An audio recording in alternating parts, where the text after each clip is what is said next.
दुसरा एक माझा खूप आवडीचा प्रश्न आहे जो दादांना माहिती आहे, परंतु आता तो लवकर सुटला पाहिजे. 24 नोव्हेंबर 2001च्या अगोदर जे कॉलेजेस आहे, 78 कॉलेजेस आहे, त्यांचं नॅक ॲक्रेडिशन वारंवार झालेलं आहे, प्रत्येक 5 वर्षांनी झालं आहे.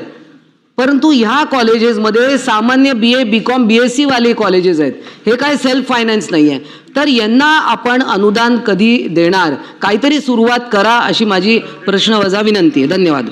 की 2001ला आपण अनुदान देणं बंद केलं. त्याच्या आधीची एक 78 कॉलेज अशी राहिली की ते 2001च्या आधीची आहेत, पण त्यांना अनुदान मिळालं नाही. 1 ते 26 ते सातत्याने संघर्ष करतायत, पण ते काही होत नव्हतं. मग 22ला माननीय एकनाथजींच्या नेतृत्वाखाली जेव्हा मुख्यमंत्री ते झाले, सरकार आलं, तेव्हा असे खूप पेंडिंग विषय आपण बाहेर काढले.